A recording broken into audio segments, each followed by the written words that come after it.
Mi nombre es Salvador José Alcántara Rivera. Desde mi edad más o menos de que comencé a tener uso de razón, leía, por ejemplo, de Carlos Marx, habla mucho de la equidad, de la igualdad. Desde mi temprana edad comencé a entender como que de mucha injusticia y entonces veía que esa era como la respuesta, ¿sí? A través del comunismo. Y eso pues me llamaba mucho la atención. O sea, yo quería ser parte de la guerrilla porque creía que poder ayudar a solucionar la injusticia era tomando las armas. Milagrosamente estando en eso es cuando recibo el llamado de Dios. Recuerdo que el 20 de octubre del 81 pasaba por la Iglesia Pentecostal Unida de Colombia, pues iba a parrandear un fin de semana. Pero cuando voy pasando por el frente del templo, siento que algo sobrenatural impacta mi vida. Yo dentro al templo no había llegado nadie, yo fui el primero ese día. Y cuando la gente, los evangélicos comenzaron a llegar, me miraban y se sonreían. Yo decía, pero ¿yo qué hago acá? El tocar palma lo odiaba, el cantar, eso para mí era odio total. Y intentaba pararme, pero había algo que no me dejaba parar. Y una de las cosas que me fastidiaba y que para mí era un odio total era que me arrodillara. Y sin mandarme a arrodillar, yo me arrodillé. Y llorando allí, y sentí que hubo algo que transformó mi vida. Donde su presencia se pasea a lo largo y ancho de esta comunidad, Cristo de la Gloria. Por eso le damos glorioso aplauso en esta mañana.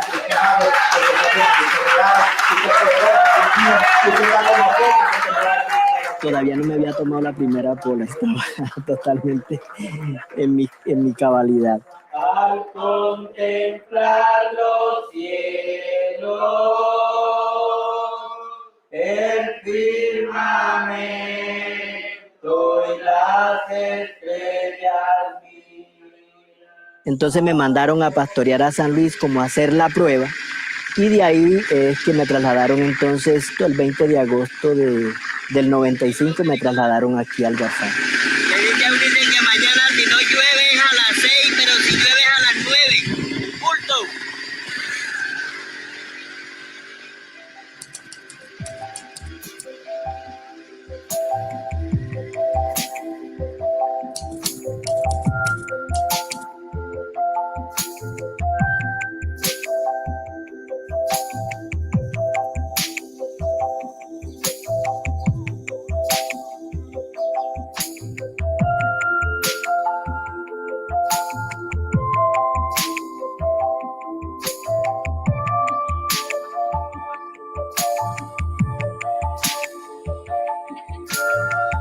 Un 7 de febrero de 1975.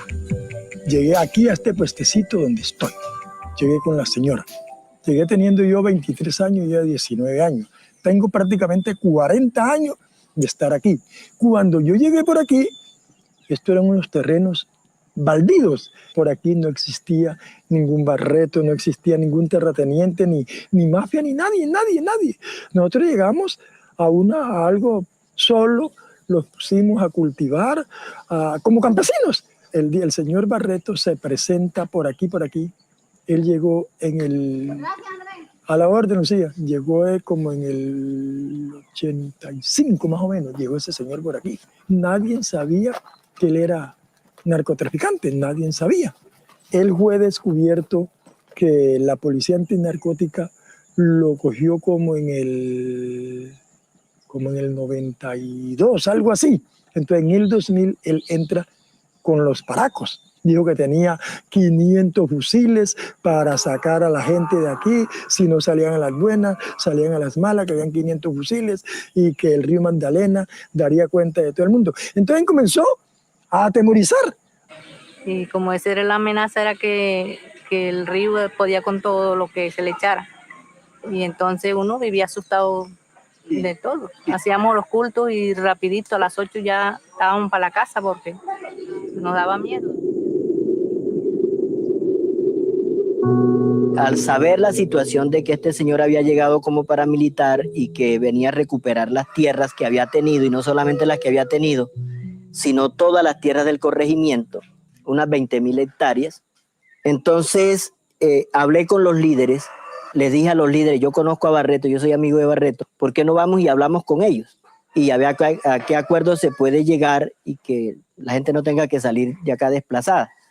Los líderes me dijeron, nosotros no nos atrevemos, porque él lo que está diciendo es que todos los que estamos aquí somos guerrilleros, y ir a hablar con él, pues allá nos matan.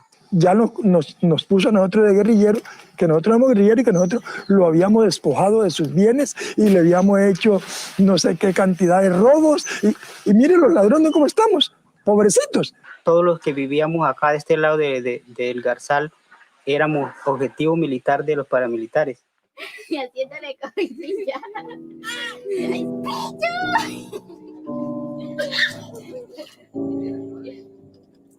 Y me encontré con Barreto el 26 de octubre del 2003 en Simití. Y entonces me dice, yo voy a entrar en enero, o sea, enero del 2004, y que no quería encontrar a nadie. Entonces me dijo, vea Salvador, yo a usted lo conozco, usted es buena gente. Coja la tierra que usted quiera, donde quiera, y yo le entrego título o escritura, pero eso sí, haga la fiesta callado. Yo de una le dije, a mí me hace el favor y me respeta. Estoy hablando por una comunidad que a través de que está ahí pueden sembrar una mate plátano, una mate yuca, una mate maíz. Ahora, tener que salir esa gente con las manos cruzadas, ¿de qué van a vivir?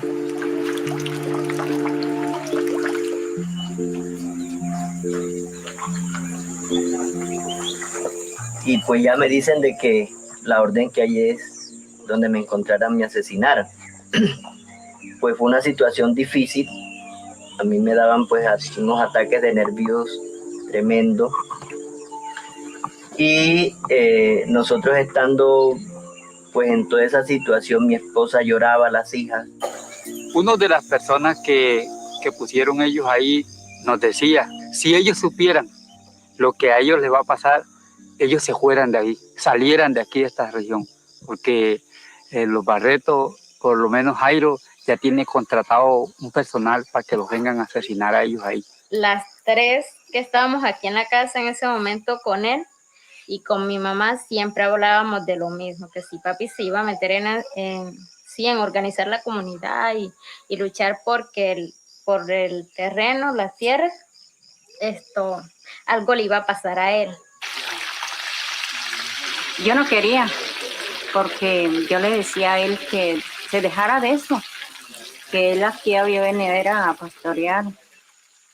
La suegra pues vino a hacernos una visita, pues Dios le permitió ver una visión donde veía un gigante y ese gigante luchaba conmigo, o sea, yo era la persona que le hacía frente a ese gigante. Bueno, de ese gigante que se estaba viendo en la visión era hoy el señor Manuel Enrique Barreto. Era la persona que manipulaba y tenía fuerzas en la alcaldía, mandaba a la alcaldía, en la gobernación, estaba en la policía, estaba en el ejército, y todos ellos, él los manipulaba, los tenía adiestrados, cogidos con la fuerza de él, con el dinero. Pero que aquí hay una cosa muy importante y es que Dios va a actuar en justicia contra todos aquellos que han acumulado riqueza.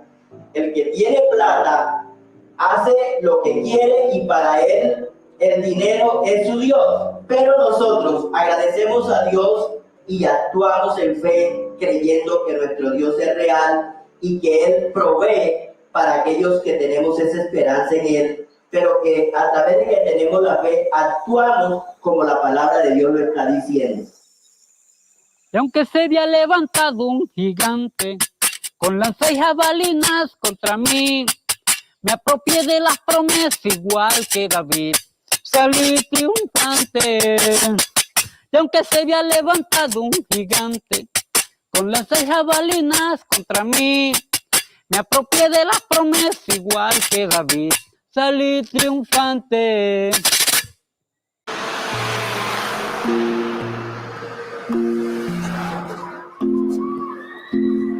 María Emma Wills, del Centro de Memoria Histórica, y Gonzalo Sánchez contactan a William Plata, el director de la Escuela de Historia, y le proponen pues trabajar la recuperación de la memoria histórica en la violencia en la región de Santander y de norte de Santander. Entonces William y el grupo tenían en remojo como este proyecto de trabajar las resistencias desde la fe. Nuestro eje de trabajo es la religión. Y en este caso el Garzal es uno dentro de un conjunto que queremos seguir investigando. Son amenazas. Los asesinatos son en la primera época. En esto, en el 89. Cuando todavía la comunidad no estaba organizada. Entonces, en nuestro caso, la reflexión se da desde la academia. Se pretende que estos casos se conozcan estas estrategias. Se trata de construir un discurso coherente, se trata de establecer consumo, cuidado, todo lo que pasa. Pero entonces lo que hace el académico es establecer este plano de discusión. La memoria tiene que ser esta cuestión viva, que es una comunicación entre las personas que aportan desde la academia y en este caso entre las comunidades que aportan, tal vez no desde la academia, pero sí desde su experiencia cotidiana. Me tocaba salir sin que nadie supiera que yo iba a viajar. Únicamente sabía en la casa, mi esposa, las hijas. Veía gente que estaba haciendo seguimiento, inclusive a veces tener que ir viajando y hacer como que me regresaba. Somos seres humanos y sentimos temor, miedo, por más que sea de que Dios diga, yo estoy contigo, te voy a ayudar y todo, pero uno siempre como que siente temor.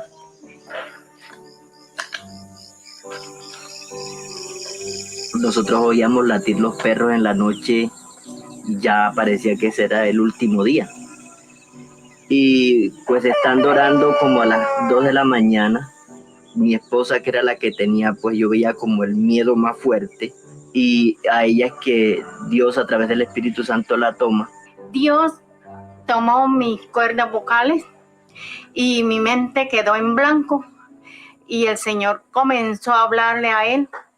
Decía que él lo había traído aquí, era para que se pusiera al frente de este proceso. Entonces Dios comienza a decirme, yo voy a traer mucha gente de muchos lugares que tú no te imaginas, que les va a ayudar, que les va a acompañar en esto, y yo me voy a glorificar. Nos dijo que no tuviéramos miedo, que Él estaba con nosotros y que Él había enviado a mi esposo a este lugar, era para que se pusiera al frente de este proceso. De defender los derechos de 374 familias, que debía ponerme al frente y saber que Dios estaba conmigo para hacer esa lucha desde la fe. Y ya hablé con la gente y lo que le dije a la gente, mire, aquí no nos vamos a llenar de miedo. Para mí Dios es real y lo primero es que vamos a creer y a confiar de que Dios nos va a ayudar, que Dios nos va a guardar.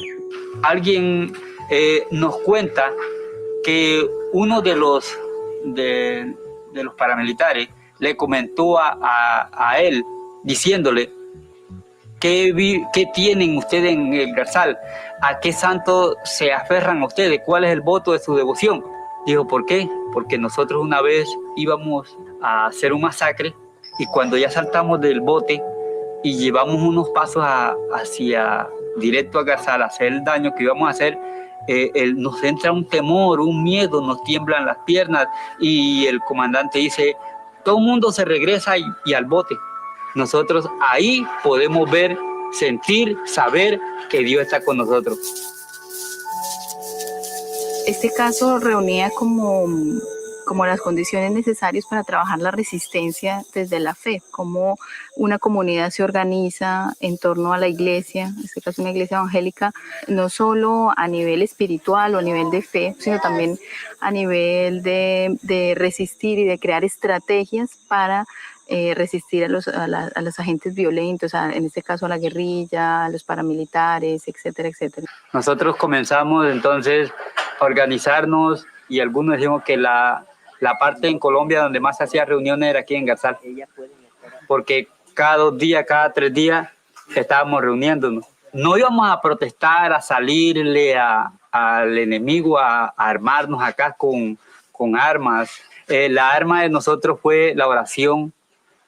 Nos congregamos, nos uníamos en la iglesia y hacíamos ayuno, vigilábamos toda la noche, pero por grupos. Fue un caso donde, a raíz de una experiencia, de una situación límite, de prácticamente exterminio de una comunidad, aparecen manifestaciones sobrenaturales que dicen, no, ustedes tienen que quedarse y ustedes tienen que resistir y yo los voy a acompañar y esto va a ser exitoso y aquí va a venir mucha gente de muchas partes del mundo y ustedes no van a estar solos.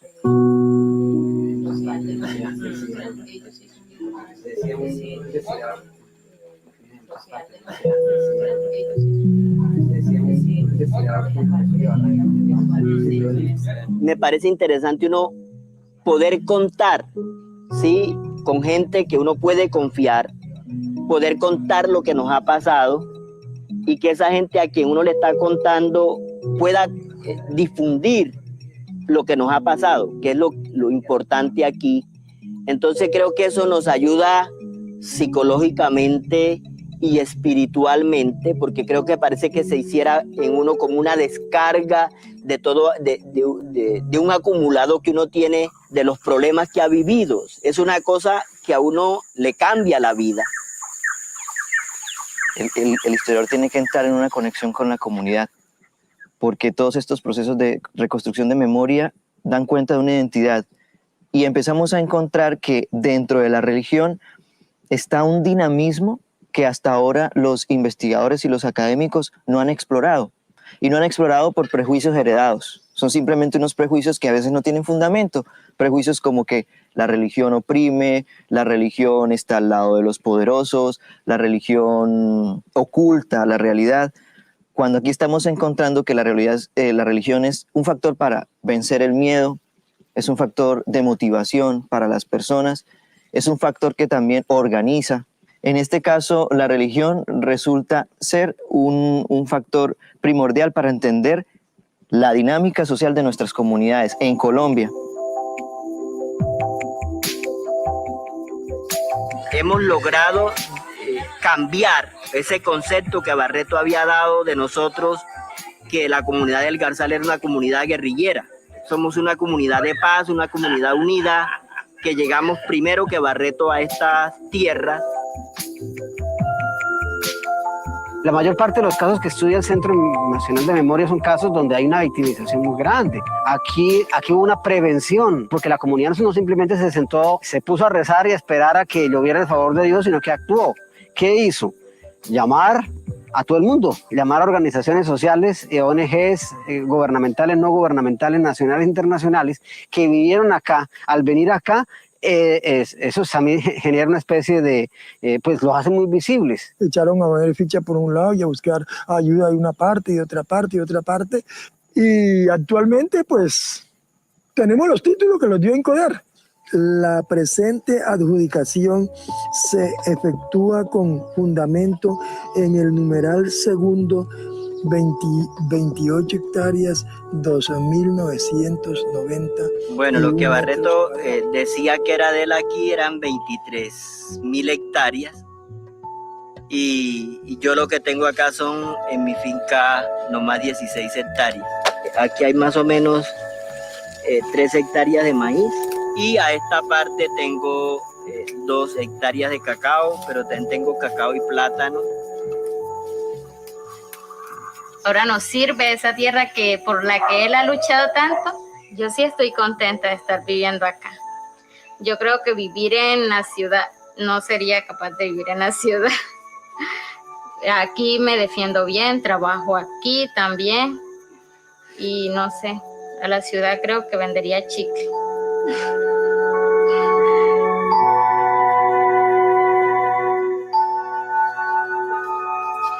Esta experiencia enseña que si se cree en la comunidad con algo que lo aglutine, en este caso fue la fe, ¿sí? Pero algo que aglutine, que genere ese como vínculo, pero si se cree en la comunidad es posible hacer cualquier cosa y se pueden enfrentar inclusive hasta los violentos más poderosos. Levántate y resplandece, en la victoria en la cruz, donde tu voz Jesús te detenece. Levántate y resplandece, que la victoria en la cruz, donde tuvo Jesús, te pertenece. Levántate y resplandece, que la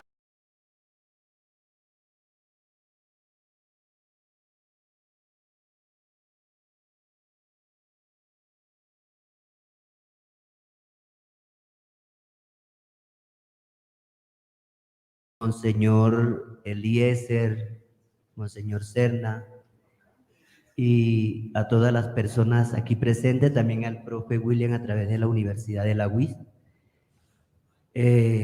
Agradecerles, compartir con ustedes. Bueno, ya vieron el video, pero ¿qué hemos hecho?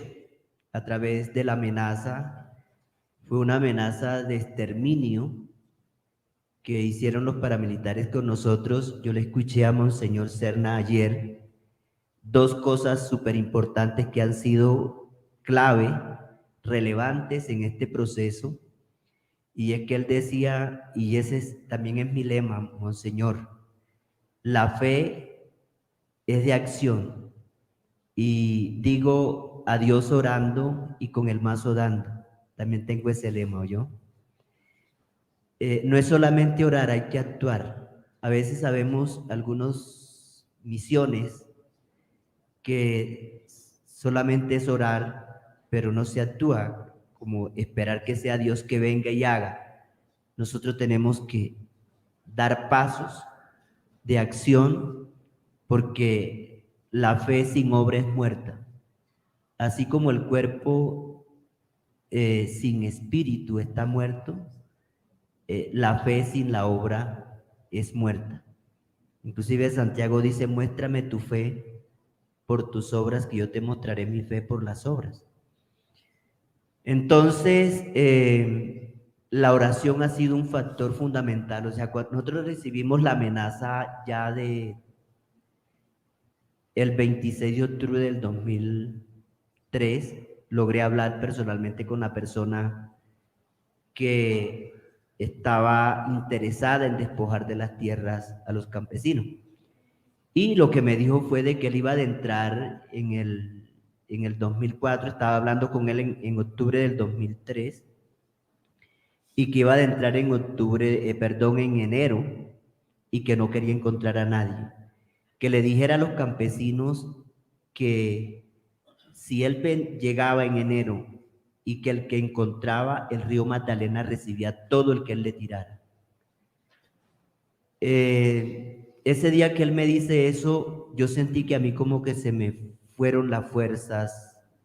Fue una cosa impresionante, pero lo que se metió en mi cabeza fue algo que tú puedes hacer algo. Y yo me preguntaba, ¿pero yo qué puedo hacer?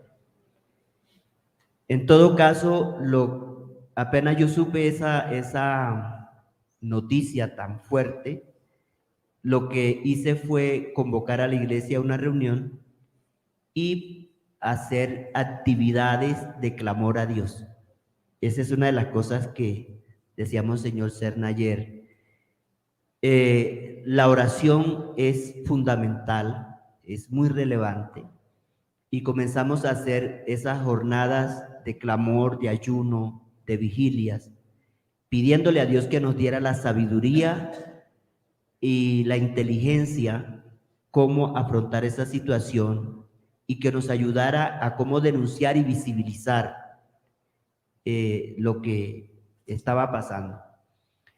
En todo caso, yo pues era el pastor, pero habían líderes, y comencé a hablar con los líderes que habían de la comunidad, y ellos decían que no se atrevían a liderar, porque les digo, usted tiene que buscar quién nos ayude, quién nos acompaña en toda esta situación, y ellos no se atrevieron. En todo caso, yo hice una reunión con toda la comunidad y les dije lo que Barreto había dicho, que no era un rumor lo que se escuchaba, que era real, que Barreto iba a adentrar en enero, y que todo el que se resistiera, pues, iba a ir al río Magdalena.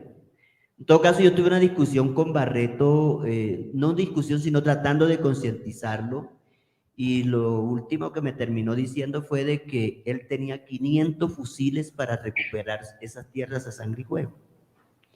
Eso fue lo que él dijo, pero lo que Dios ha hecho es otra cosa. Hoy estamos ahí, ya vieron de que el señor que decía que ya tenía una resolución. En todo caso, eso ha habido un conflicto en cuanto a eso, pero hoy esos títulos estuvieron, la contraparte pidieron de que se revocaran porque según él decía que esas tierras eran de él y que tenía documento legal.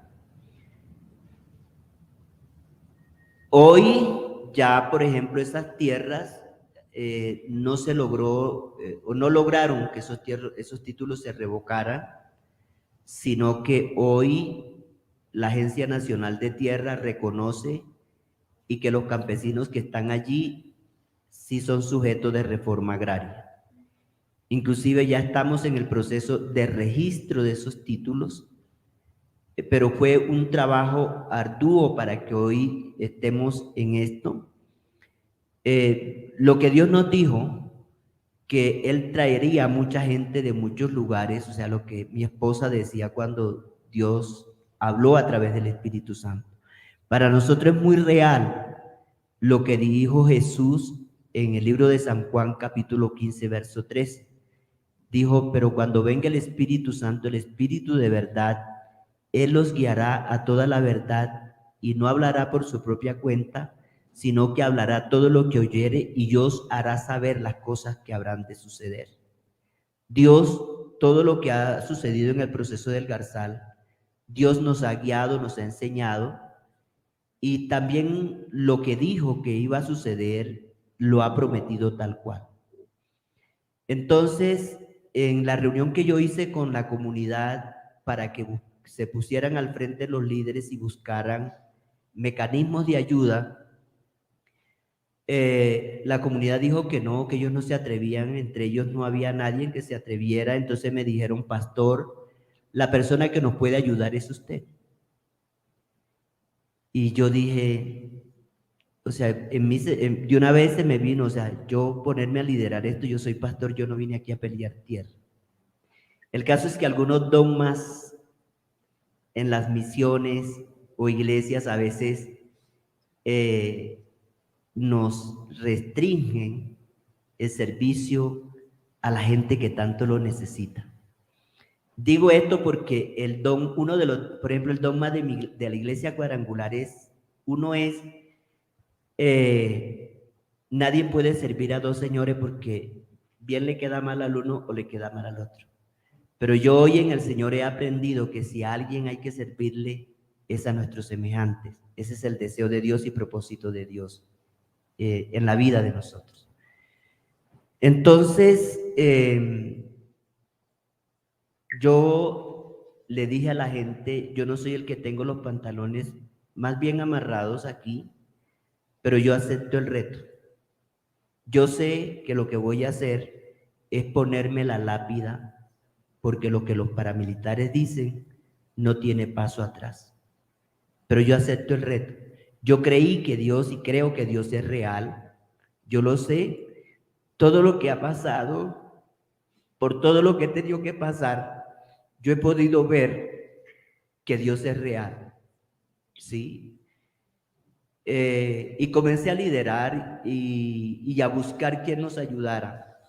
Primeramente hablé con el alcalde, le dije la amenaza que había contra la comunidad y que él como alcalde tenía el deber y la responsabilidad de brindar la seguridad a la comunidad.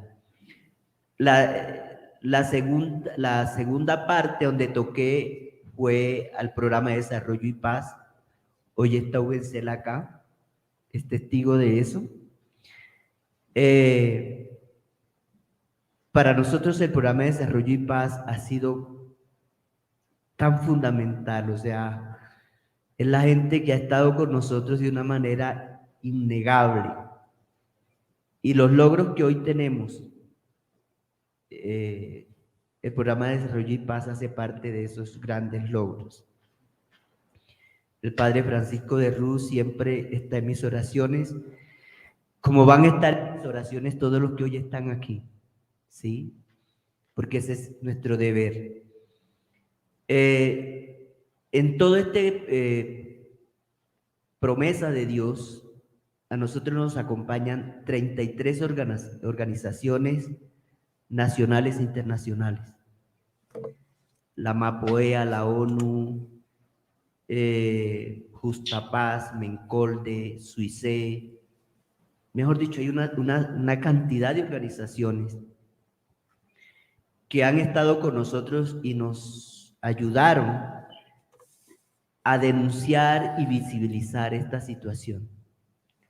Entonces, allí ya haciendo el trabajo de la defensa, primeramente de la vida de la gente, pidiéndole a Dios, ahí vieron a nosotros varias veces, intentaron ir a hacer masacre, pero tenemos que decirlo así, Dios no lo permitió. Y comenzamos entonces a hacer todo ese trabajo de la visibilización también de cómo buscar el mecanismo de poder tener los requisitos o las garantías para ese reclamo a la tierra, porque ese paramilitar decía de que esas tierras eran de él y que tenía documento legal. Pero hoy, gracias a Dios, a través de todo ese trabajo, de todas las investigaciones que se hicieron, hemos logrado demostrar que esos son baldíos del Estado. Y a través de eso, nosotros, mi persona, por ejemplo, como el pastor, yo comencé a hacer cosas que yo no sé de dónde me venían, esas cosas que yo comencé a hacer. La gente allí, su cultivo eran cultivos transitorios. Y yo dije, esto no le da garantía a la gente para hacer un reclamo a la tierra. Y comencé a buscar los mecanismos, cómo la gente pudiera tener cultivos que fueran a largo plazo y que eso le diera garantías para la tierra. Entonces yo dije, vamos a sembrar cacao. Hoy en el Garzal el cultivo predominante es el cacao, y eso también ha hecho un mejoramiento en la calidad de vida de los campesinos allá. También hemos hecho una serie de trabajos cómo mejorar la soberanía alimentaria. El Garzal es una despensa de alimentos, o sea, allí cultivamos plátano, maíz, yuca, arroz, frijol, hay frutales. Es lamentable, allí la fruta se pierde porque no tenemos vía. Y ese trabajo hoy ha hecho de que ya la Agencia Nacional de Tierras, primero INCODER, en toda la investigación que se hizo, como decía antes, los titulares a ser dueños son los campesinos que están allí, y ya está ese proceso. Este señor decía ser suyo 20 y pico mil de hectáreas, 25.000. Yo hice una demanda en INCODER en el 2005 porque yo tenía, no sé, o sea, me parecía que el que se apoderaba de los humedales podía perder la legalidad si tenía documento legal de su tierra. Yo hice una demanda porque el señor se estaba apoderando de todas las ciénegas que hay en esa zona del corregimiento del Garzal. Hay 15 ciénagas más los humedales, o sea, las ciénegas del Garzal son una despensa inmensa de alimento donde traen pescados a Barranca Bermeja, a Bucaramanga, Valledupar y todas esas partes. Y es lamentable que eso se pierda. Entonces todo eso ha ayudado a que hoy nosotros estamos allí y que le agradecemos a Dios y a todas las organizaciones que nos han acompañado.